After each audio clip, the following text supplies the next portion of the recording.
And now, the Low Post. Welcome to the Low Post podcast. Game 4 of the NBA Finals is still going on. Boston waved the white flag long ago. The Dallas Mavericks, who I believe, depending on what the final score of this game ends up being, will have outscored the Boston Celtics through the first 4 games of the series, live to fight another day, and try to become the first team ever. Some team's going to do it. It's probably not going to be the Mavericks. It's probably not going to be a team that has to win 5 and 7 potentially on the road, but they'll give it a fighting chance. And they fought tonight. Kevin Pelton, how are you? I'm good. I'm surprised. I mean, I thought Dallas, there was a pretty good chance they were going to win this series, especially because, everyone was doing the inevitable planning that you have to do in case a team wins the finals, including what we were going to talk about on this podcast. So it just kind of seemed inevitable to me that Dallas was going to scuttle all that by winning this game and at least getting one in this series. But I did not imagine we were going to be looking up the largest margin in NBA Finals history. And on the precipice of that, that's the drama over the last couple of minutes here as we started recording. Well, it was by far the Mavericks' best defensive performance of the series. Not even close.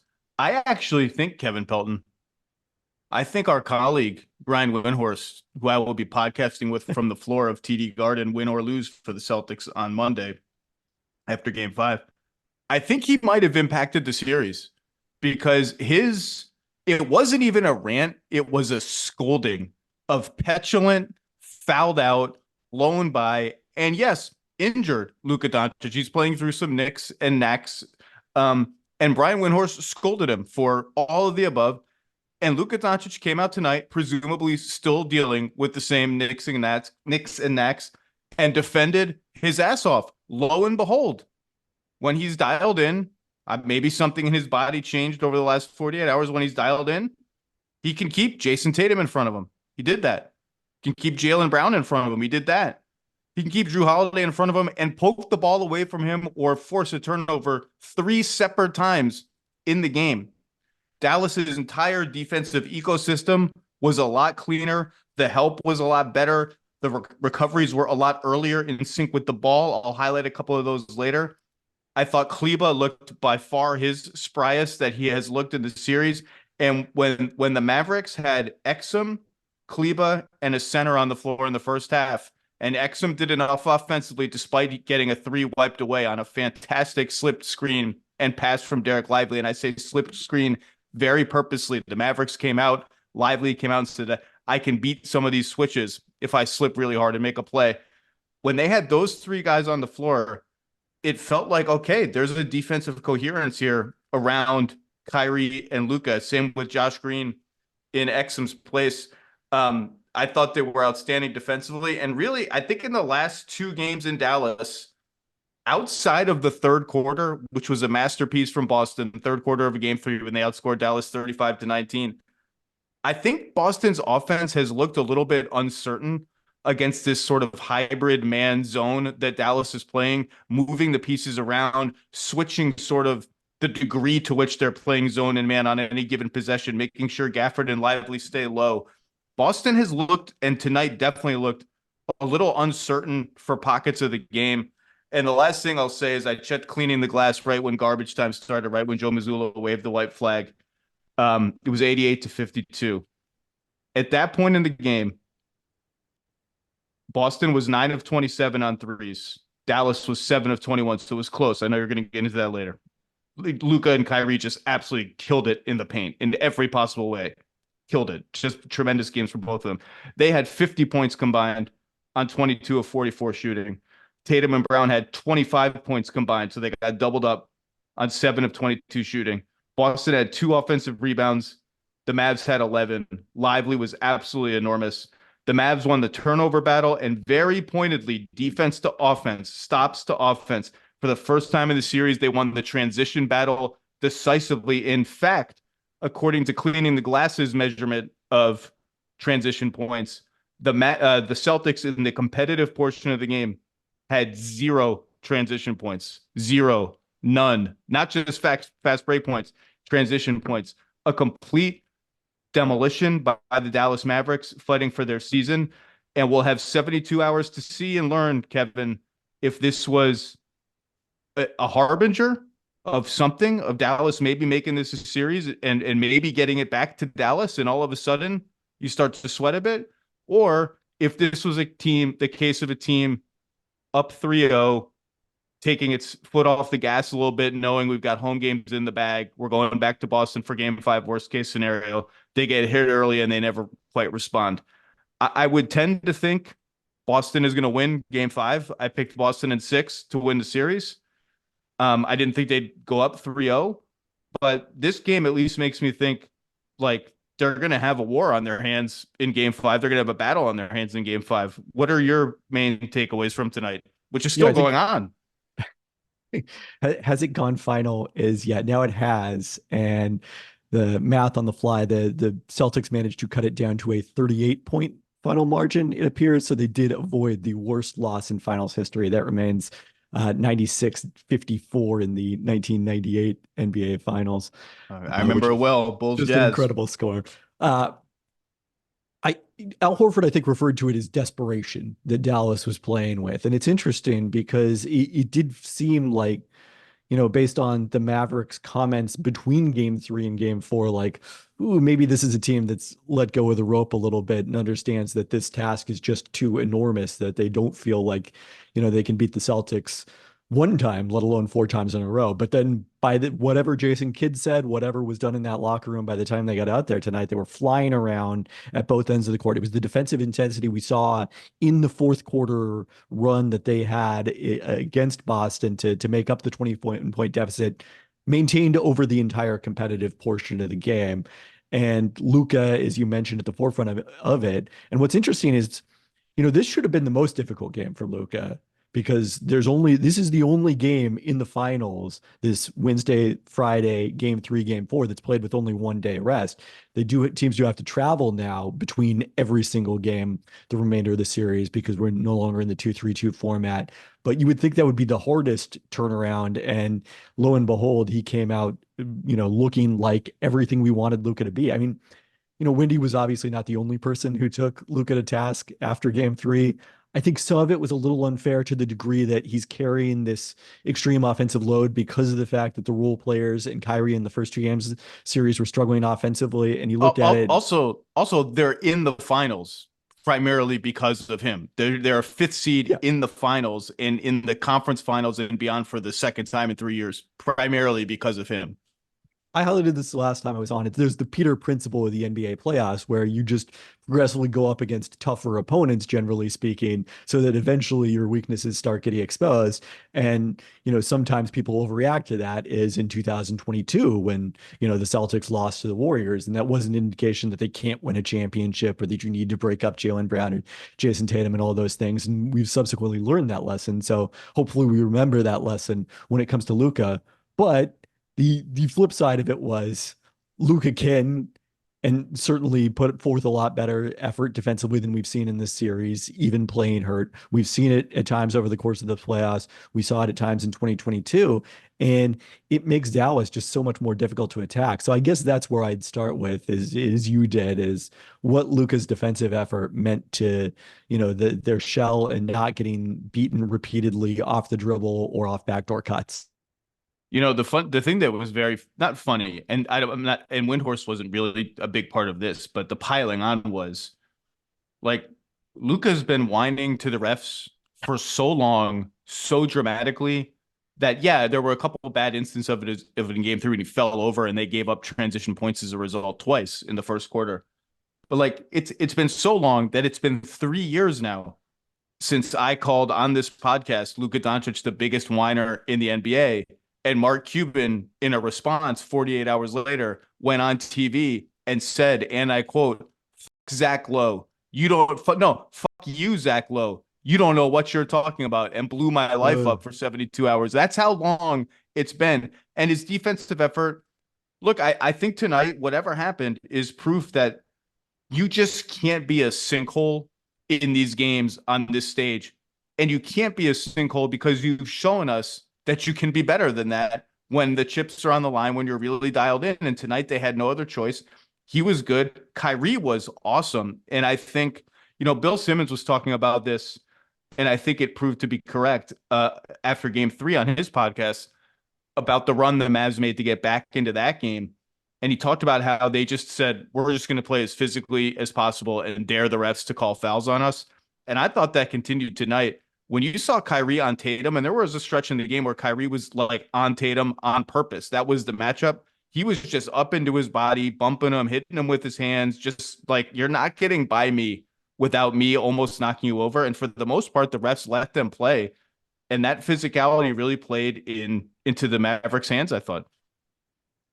Yeah, and I think the other element with, Kyrie and Luka is, can we get them some rest? And that was the undiscussed part after game 3, is that yes, Luka was struggling when he was on the court defensively, but the Mavericks were getting destroyed every time he was on the bench. And that's something they were able to do tonight. They take him out late in the first quarter, go on an 8-3 run.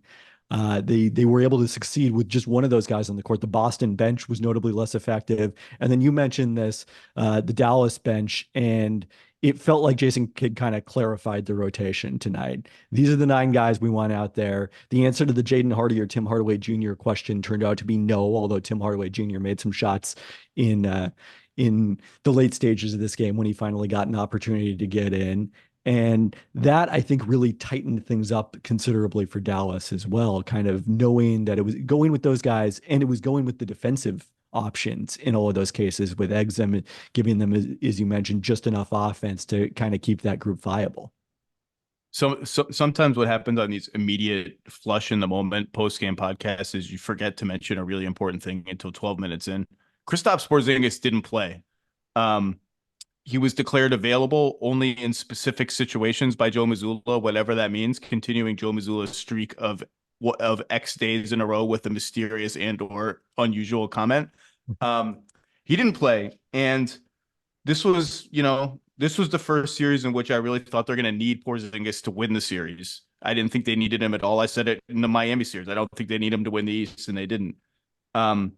They have been fine without him in the series until tonight, and you really felt it. And in the third quarter, Dallas came out in a traditional man-to-man defense. They just put Gafford on Horford and played like drop defense in the pick and roll. And the Celtics went to like, oh, we have a normal defense. They're not playing his own. Let's just go run some pick and pop. And Al hit a 3, but it wasn't enough to like really compromise that defense. And those are that's the scheme the Mavs have been unwilling to play with Porzingis in the game. That's why they were switching early in game 1, and he went to work in the post. And you felt his absence, and Derek Lively looked like a giant on the offensive glass all of a sudden. Part of that is because they're still putting Tatum on Lively and Gafford, which is what they should do. That's smart strategy. But this was the first game really where Lively or Gafford were able to assert their size like that for like the entire game.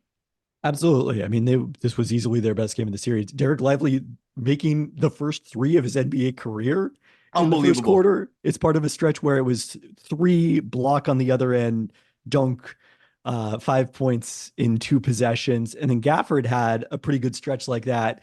Coming out of the break, they gave him a post up touch on the first 2 possessions, I think, of the third quarter. And then he played some really inspired basketball after that. I'm usually not a fan of the whole like token post up so the center will play hard sort of thing. But Gafford against Tatum, it's like a viable strategy to post him up. And all of a sudden he's out there blocking a 3 on the perimeter in his own right. And Tatum committed his 4th foul on that blocked 3-pointer, and kind of the tackle. He kind of knocked him down. Not tackled is not what he did, but that's what it looked like. Gafford fell down, 4th foul. That Lively 3 was interesting schematically, and in the same vein, and I think more important in terms of its potential impact on the series. The 3 that Kleba hit at the end of the first half was the same general concept. And the general concept is this. Horford is guarding the opposing, we'll just for simplicity's sake, the opposing power forward. So on the Lively 3, it was Derek Jones Jr. On the Kleba 3, it was Kleba. And Luka is calling those guys up to screen for him to attack Horford. Like, this is the slowest guy. This is the only guy that I can feel somewhat comfortable against, even though Horford's been great in the series. Well, that means Lively's got to be somewhere, and he's usually parked along the baseline, just kind of taking up space. So on the lively three, they run the Luka Derek Jones pick and roll. The Celtics switch. Either Tillman might have been in the game at that point. Is on Luka. Derek Jones rolls to the rim. Luka drives. He can get by Xavier Tillman. And because Derek Jones Jr. is rolling to the rim, he's in the paint. His defender's in the paint, kind of looming to cut off Luka and say, look, you're not getting to the rim. You're going to have to shoot a 12-footer. You're very capable of making it. That's the only shot we're giving you. And Lively kind of moonwalks over to the corner and says, I'm not just going to chill on the baseline and be in the way. I'm going to get over here. And Luka passes him the ball, and he makes a three. The Kleba one before the half, more interesting. It's Luka, Kleba in the pick and roll. Same switch, Horford onto Luka. Kleba rolls. Kleba's defender, Drew Holiday, now is in the way of Luka. Luka's got to pull up. But Kleba and Dallas started doing this more in game 3, and they did it a lot tonight. Kleba doesn't just roll. He rolls and he clears to the sideline to get out of the way and remain an active threat in the offense, and he curls around a lively screen into the corner, and Luka finds him for a three. That's not an accident. That's strategy. It's strategy against Boston's switch defense, and Dallas is like slowly learning things and getting comfortable on offense in this series. You saw in the second quarter, actually it started in the first quarter, Horford started to drop a little bit on the pick and roll, kind of a high drop, like not a switch. I'm going to corral you and retreat with the big man. There was one possession where he switched and they sent it to double team. There was one Kyrie pick and roll where Hauser blitzed him and they got a Luka catch and shoot opportunity out of it. Like, you saw Boston started to get a little out of character strong, but different things started to pop up and Dallas was forcing that out of them. And here I thought it was the Raptors who tested the fences and we're learning from it, not the Mavericks. It all gets to a way to generate 3-pointers as well for Dallas. So that was the stat you highlighted after game 3, is the shocking disparity in catch and shoot threes. You want to reiterate that for everyone through the first 3 games of this series? Yeah, coming into the series, catch and shoot three. This is literally the whole series in one stat. Catch and shoot threes, Boston 33 of 87. Dallas 9 of 38. 9 to 33. That's the whole series. And the attempt gap is the even more important stat. I believe the Celtics had more catch and shoot threes than Dallas had threes, period, of all kinds through the first 3 games of the series. And I don't have the stats from tonight, but you do. So you take it away. Yeah, thanks to ESPN Stats and Info. And I don't know if this is specifically cut off right when sort of both teams emptied their benches, but it's pretty close to that. Dallas was 9 of 14 on catch and shoot threes tonight. Boston 4 of 20. Now those percentages are going to even out a little bit. I think the make or miss element did exaggerate the margin in Dallas's favor tonight, but the gap is no longer 2.5 times as many attempts for Boston than Dallas. And that's what the Mavericks can't live with, and probably a better quality of attempt. The other fascinating thing, I didn't realize this until I was going through the box score as you were mentioning this, is Kyrie and Luka shot a combined 1 of 14 on threes tonight. All their damage was done in the paint. It was everybody else.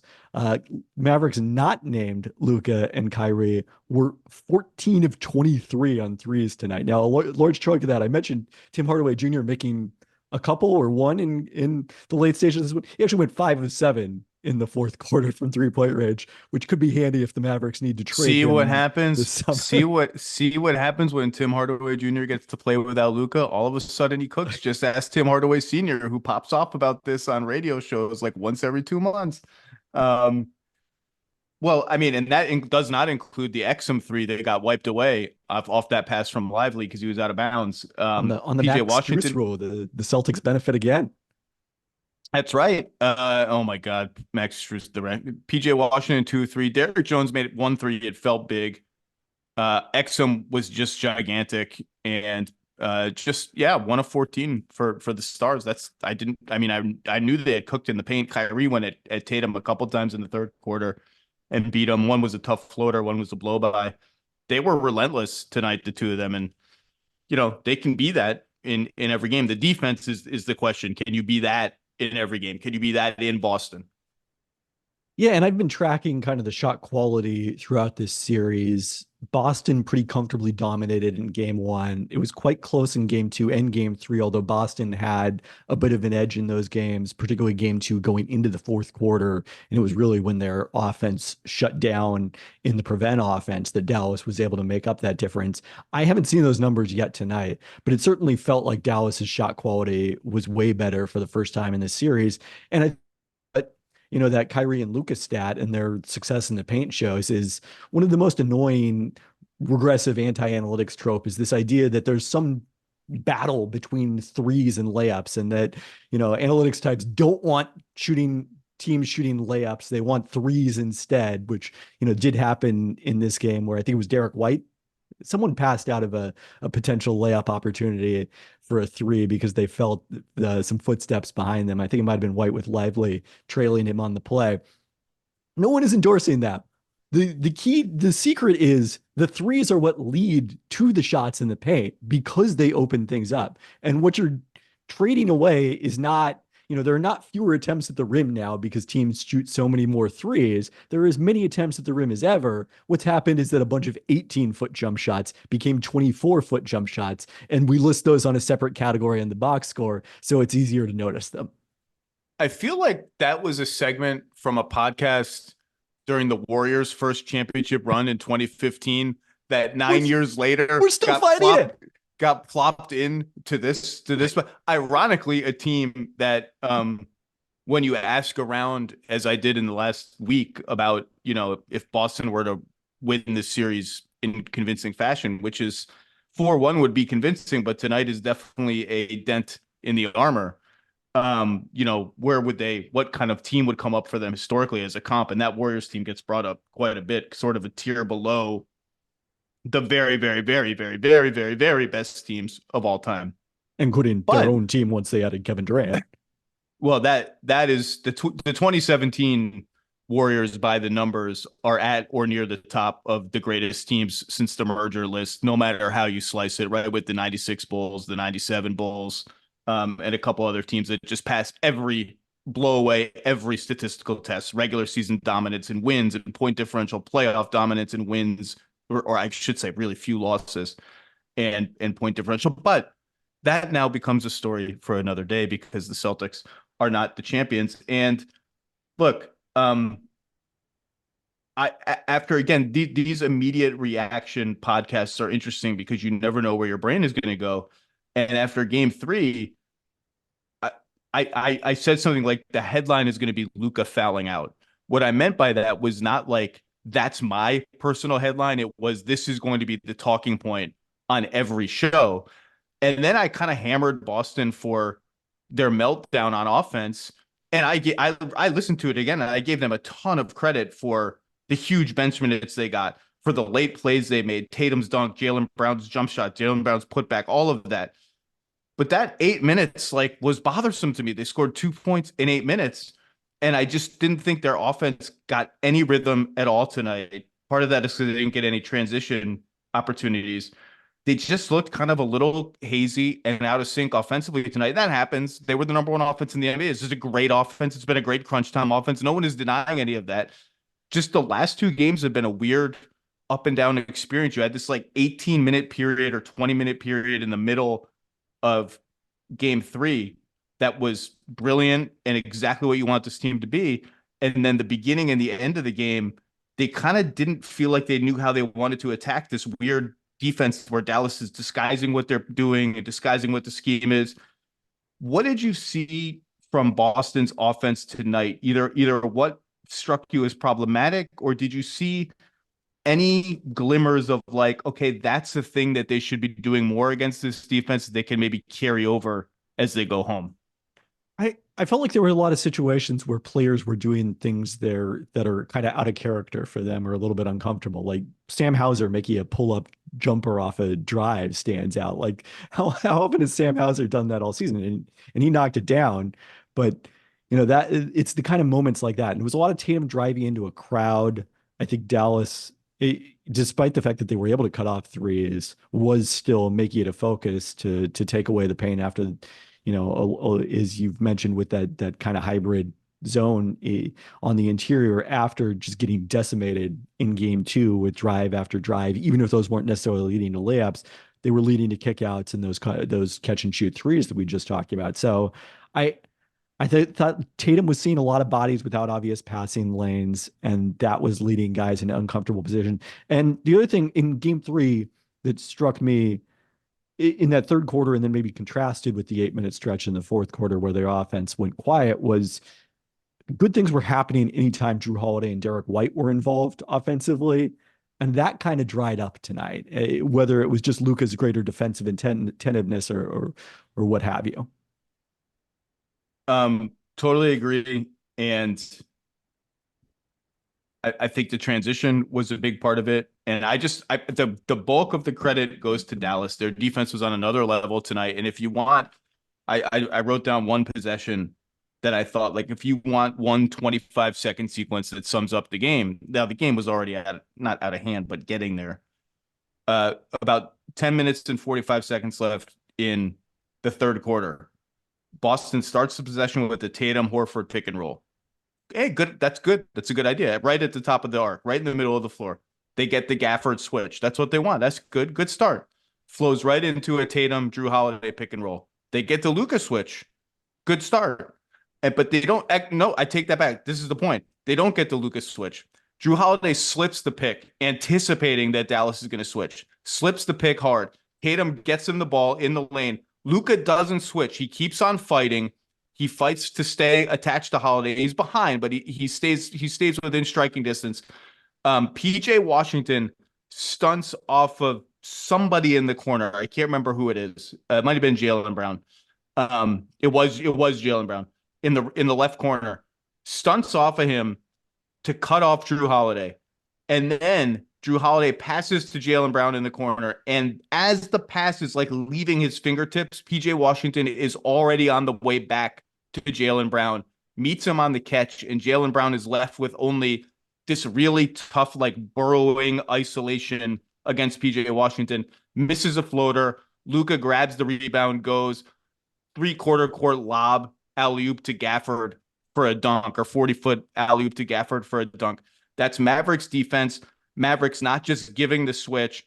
Mavericks going help inside, rotate back outside on a frenzy. Like JJ Redick said it on the potential future coach of the Los Angeles Lakers, JJ Redick, said it on the broadcast in the first half, that it wasn't just their point of attack defense. It was the help and the closeouts. It was a frenzy. It was the kind of good frenzy you see when a team has its back to the wall. And that's the competitiveness that they're going to need to show, like, every possession. That's what this demands. To get, if you not to win the series, just to get it back to Dallas with a chance to put all the pressure in the world at home on Boston. Yeah, I mean, effort covers a lot of sins defensively, but then that also has to be accompanied with the, kind of being on a string, anticipating what each other are doing. And for Dallas to be able to execute at that level, given that, a lot of the time, two of the five guys on the court have only been there, now it's 4 months because they've been playing for 2 full months in the playoffs here, but it's still really remarkable when you compare that to the amount of time it's taken other teams that have added pieces mid-season to gel and coalesce. I thought the most outstanding defensive possession for them, this wasn't technically a 24 seconds of great defense because there was the foul in there, but the shot clock violation with 3:47 left in the first half, where Al Horford couldn't quite get the shot off in time. And you sort of compare that to it was an 8-pass sequence that Boston had in the third quarter of game 3 that was kind of almost Spurs-gasmy in terms of their ability to move the ball. Oh, that's a throwback. That's a throwback. I like that. Well, that was a series we've thought about, I think, a little bit at times during this one, the way that San Antonio dominated that one, a series where they won in 5. That same kind of ball movement testing the Dallas defense in this one, and the Mavericks defense responding entirely. A stat from that game, by the way, game 3, that I'll just dump it here. It will live somewhere. In the third quarter of that game in particular, but across the game, but particularly in the third quarter, there were a bunch of the A+ Boston possessions in that game where Tatum and Brown assisted each other's baskets, where one passed to the other and that player scored. I think Brown had 4 assists to Tatum in that game, and Tatum had 3 assists to Brown. And I emailed our stats group and I said, that feels like a lot. Like these guys average like 8.5 assists combined overall between them in a typical season, maybe 9, whatever it is. Can you just check like where does 7 combined assists just to each other rank in their careers together? Maybe it's high, maybe it's unusual. I don't know. Not only is it high, it's tied for the most assists they've had to each other ever in any game, playoffs or regular season, in their entire career together. They've done it 2 other times, both in the regular season, and it was a season high for this season. And they just weren't. And there was one where Tatum drove by Luka and bounced it to Jaylen Brown for a dunk, where it had like these vague echoes of this is how long I've been doing this. Remember in the 2012 playoffs, Heat Pacers, Bosh is out in game 4, and maybe it was game 2. Bosh is out in game 2, and Wade and LeBron have this series of like interior passes to each other and dunks where it's like, oh my God, they're figuring out like these two ball dominant wings are figuring out how to play off of each other. I had little echoes of that. Yeah, you do remember that. You were maybe working for the Pacers at the time. Yeah, I was consulting for the Pacers at the time. I remember how excited everybody was. Like people were starting to write off the Heat down 2-1 coming off their loss to Dallas the last year in the finals. And then they unleashed that performance in game 4 with maybe Dexter Pittman as the starting center. And oh my God.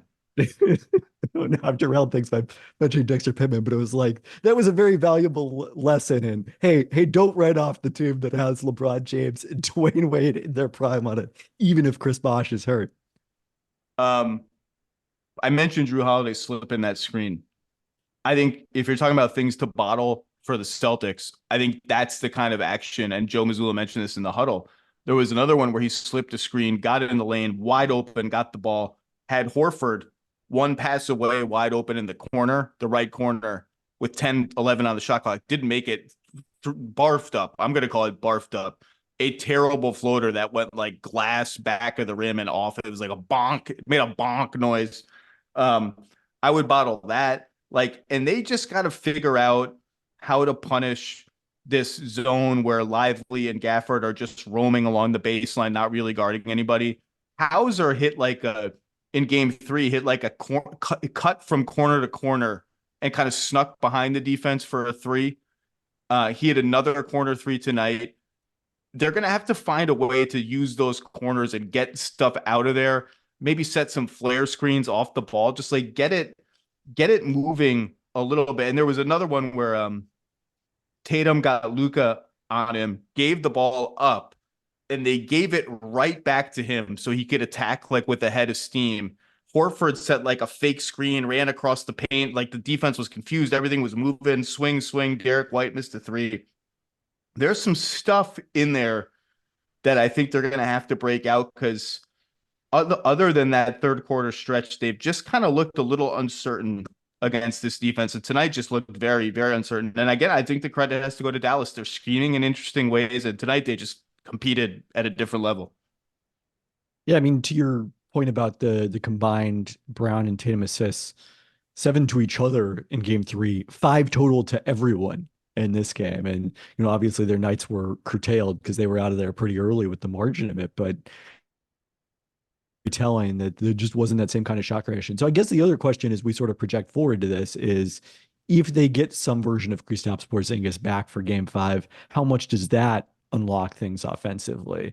Because as you talked about on the last pod, the floor was just completely different with him out there in game 1 in particular, the way that Dallas was forced to react to him at both ends.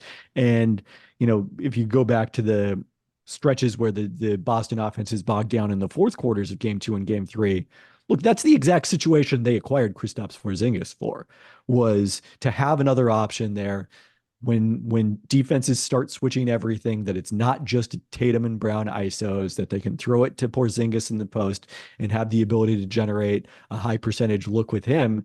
And he wasn't able to be out there for the real stretch minutes of game 2 because he that injury first cropped up, obviously wasn't out there at all in game 3. And if they have him, I mean, they probably can't have him for the for the stretch. I don't think it's probably realistic of a game 5, but even if it's just, 12 minutes to that, Xavier Tillman Sr. is playing right now to give Al Horford a rest, that still does open up some different things.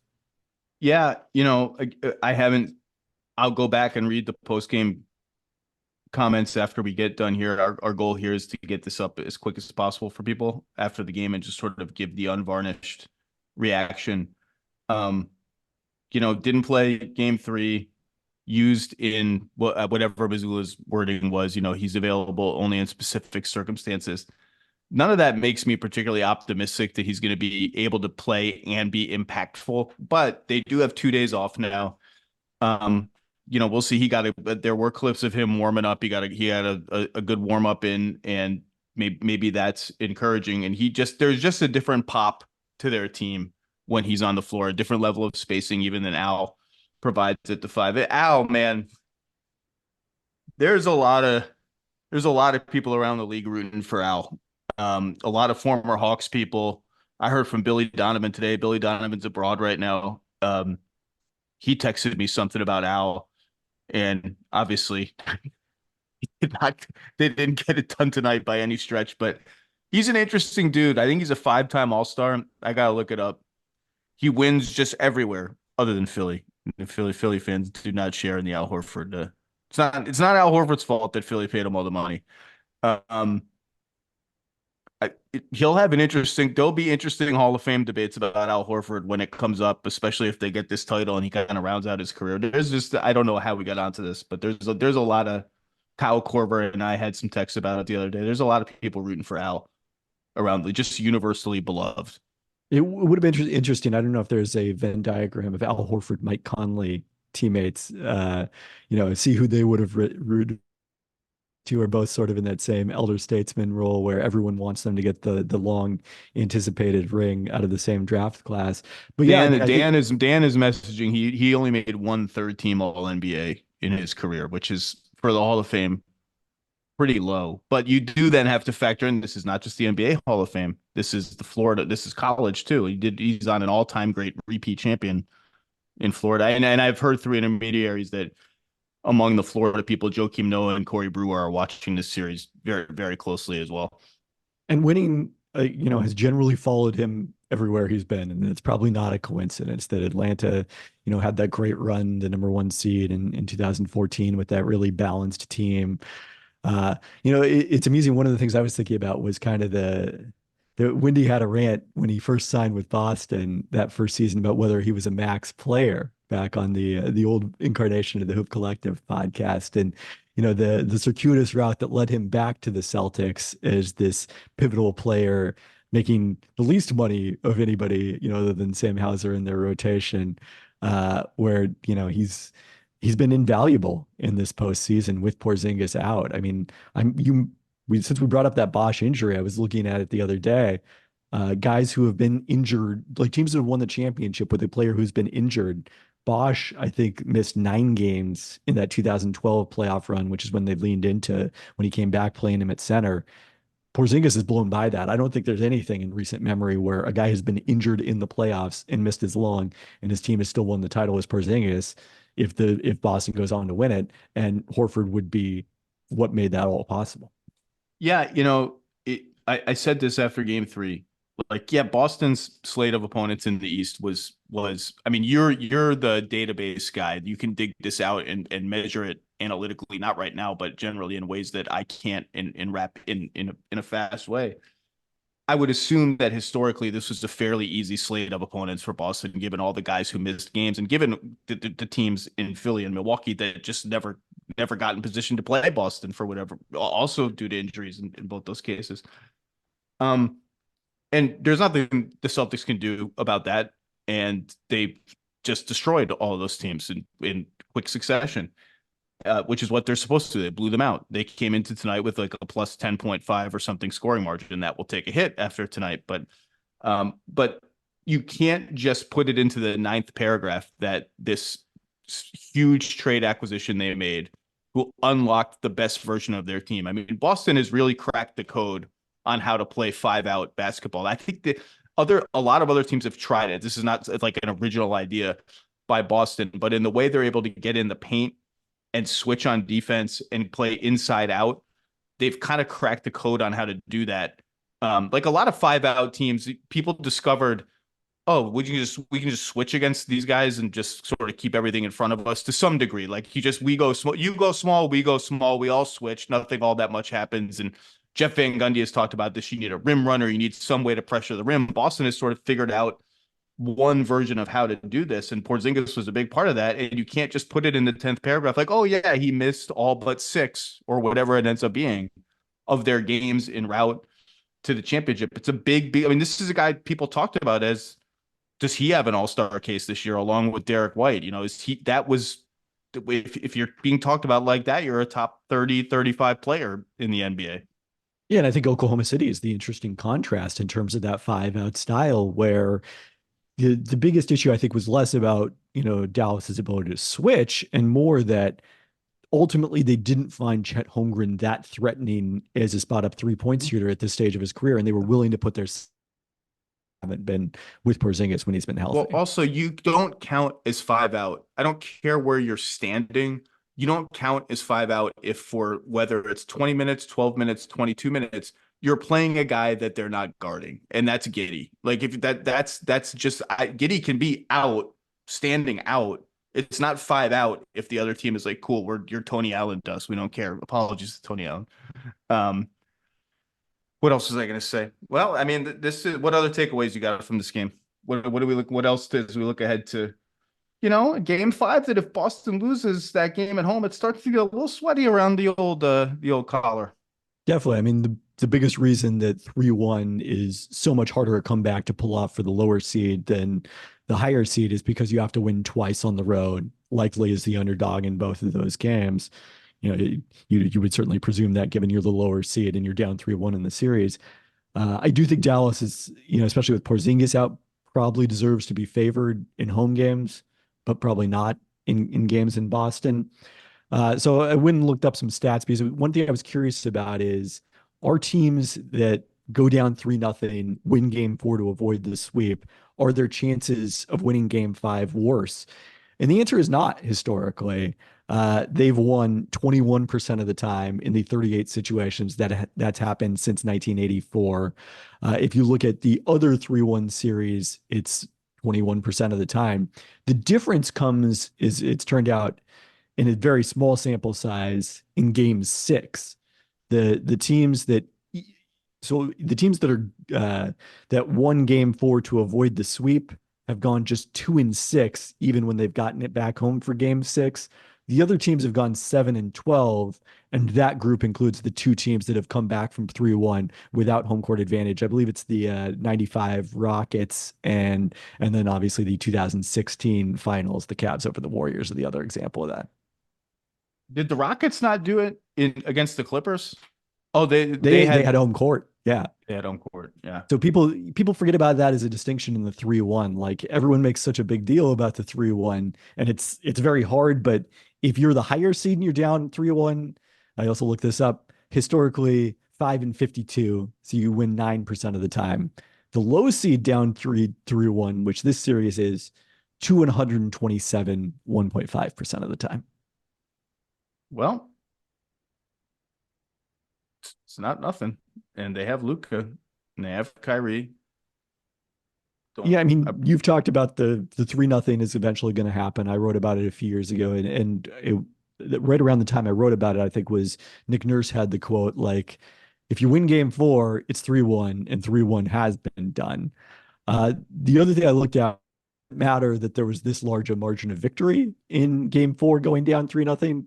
And the answer is we don't really know, because no team down 3-0 has ever won a game by anything approaching this. The biggest win was, believe it or not, in the 2017 finals when the Cavs were down 3-0 and avoided the sweep. They won by 21, and then Golden State closed that series out back at home in game 5. Overall, the teams that won by 15 plus are like a little more competitive in game 5. They're 2-4, but it's a tiny sample. Well, that win was important, not just because it forced all of us to remain on the road for longer, but it prevented the Warriors from going undefeated in the playoffs, which is by definition an unbreakable record. They ended up going 16-1 instead of 16-0. That's, the Nick Nurse quote's an interesting one. I think that's from the series where Philly went up 3-0 against Toronto and got it to 6, and then got it to 6 in Toronto and got blown out at home in game 6. And I was ready to drop everything in my life to make sure I was at game 7 in Philly if it happened. It would have been an all-timer, and also very amusing yeah. now that Nick Nurse is on the other side of that particular matchup. Something else I would bottle if I were Boston. I was just going through my notes before we wrap. Late in the game's totally decided. About 4 minutes left. They ran an empty side pick and roll between Jalen and Drew to hunt Luka, and just I like starting from the side like that. It without another player there as a helper, as a help defender, get the ball moving side to side. I thought that worked. Boston's offense has been like just okay in this series. Part of that is because they're missing threes. Both teams have been missing threes, but this has been a defense series for both teams. And tonight it was an everything series for the Mavs. Just awesome performance. And you said something in that historical thing that was interesting, and now in that historical deep dive you just did in 5 seconds somehow. That was interesting to me, and now I can't remember what it was. But we've got time to think about it because Game 5 in Boston on Monday. I will be there. I'll get half of Father's Day with the family, and then I will get on my beloved Amtrak up to Boston Don't say hello. For Game 5. And we'll see if Brian Windhorst and I are doing our podcast amid confetti and revelry as we were last year in Denver in Game 5, or if we'll be doing it while making travel plans for the rest of the NBA Finals.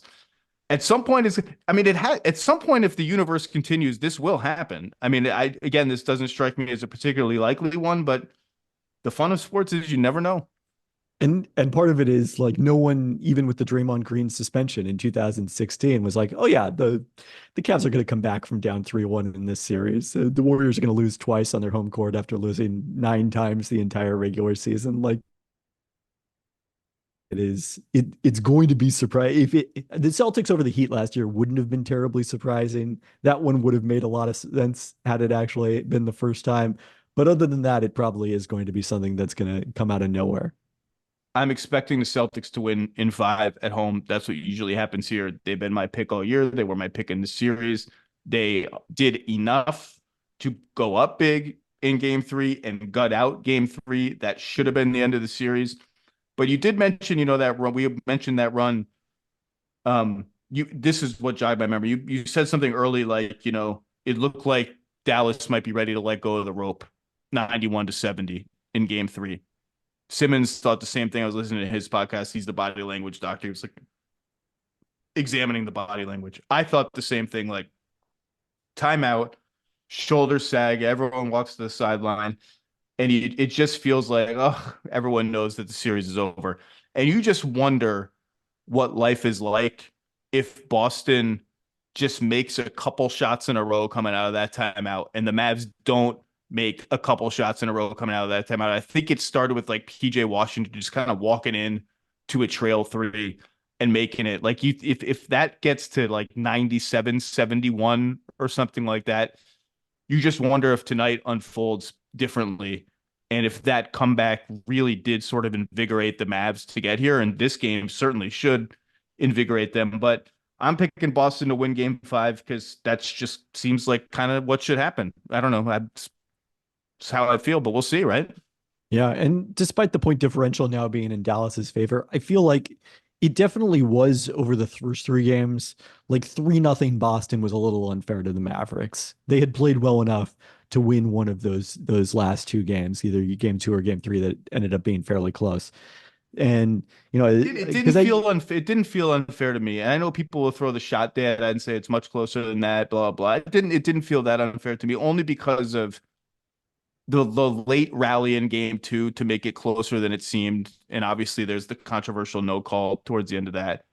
And then the sort of fall from ahead job that Boston did in game 3. But I take your point. I disagree a little bit, but I take your point. Yeah, I mean, maybe unfair is not the best way to put it. I think it's more that, I don't know if you heard this from people in your life, that it was kind of like, wow, how is Boston up 3-0 in this series? We expected a close series. And I think that element is where there are scenarios where this could have been a 2-1 series. So I'm glad for the Mavericks' sake that they did not get swept, because I think they would have been hard done by that. Well, that's fine. Like I get that. And Boston has won. Boston was 15-2 in the playoffs coming into this game. That puts you in very rare territory if you can finish 16-2 or even 16-3. It's very rare.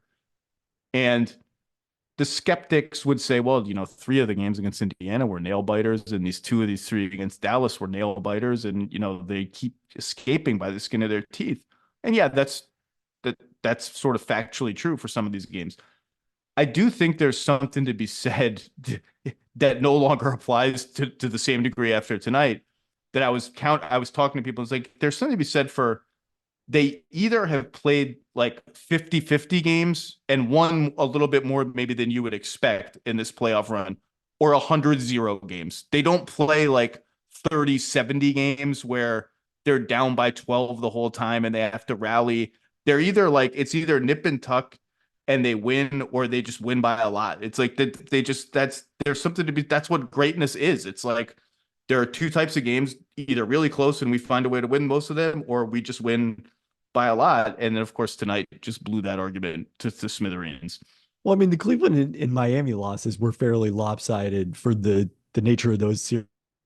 That's maybe Boston's. When we lose, we're going to lose by a lot. But yeah, Dean Oliver, our ESPN analytics colleague, pointed this out on Twitter today, that the Celtics have the most wins by 50 plus points in NBA history, tied for the most wins by 40 plus points in NBA history with this year's Thunder, the most wins by 25 plus points in NBA history.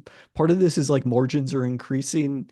There's a little more volatility game to game, but Boston is like really dominated a lot of the season. And I think the Warriors example, the 2014-15 Warriors example, will be salient from the standpoint of that was a team that, I think people wrote a lot that year about how wide open things were, even though Golden State was putting up this all-time regular season. And I think if Boston is able to finish it off, the fact that people thought it was as wide open as they did this year, while the Celtics were winning 64 games with one of the best net ratings of all time, will look similarly questionable in hindsight. Well, look, I guarantee you that anyone within the Celtics who over the last 48 hours was doing the basketball reference searches for most wins, biggest differential, fewest playoff losses, reading the tweets, including some by Bill yesterday about, here are all the 80 win teams or whatever it was. I guarantee you today, in the aftermath of this, they're all just sitting there like, forget all that. Just give us one more win. I don't care how, I don't care where, I don't care how ugly it is. Just get us to 4 and 16 and banner 18. Forget the history. We just got to finish this. And I would bet they finish it in game 5. But like I said, the fun of this is you never know, KP. We'll see how game 5 looks. Any final thoughts before we say goodnight? I'll give you one last SIG stat that just popped up in the stat. Players in NBA history with 5+ threes in a quarter in a finals game. Kenny Smith was the first to do it. Ray Allen, Steph Curry, Tim Hardaway Jr. tonight. Look, maybe he earned himself minutes in game 5. And I forgot to mention, I see, but just by the box score, I will go back and watch the fourth quarter later. I see by the box score, Peyton Pritchard made some 2s late in the game. He was 1 of 13 in the finals coming into tonight, and I think missed his first 3 or 4 shots. So at one point he was 1 of 16, 1 of 17. Someone on that bench has got to make some shots, and it's been Hauser until tonight, and it was not Pritchard at all. So maybe it'll carry over for one of those. We'll see we'll see on Monday night. Kevin Pelton, ESPN.com, grinding out great content all the time. It's wonderful to see you, and we'll see what life looks like in 3 days, my friend. Have fun in Boston.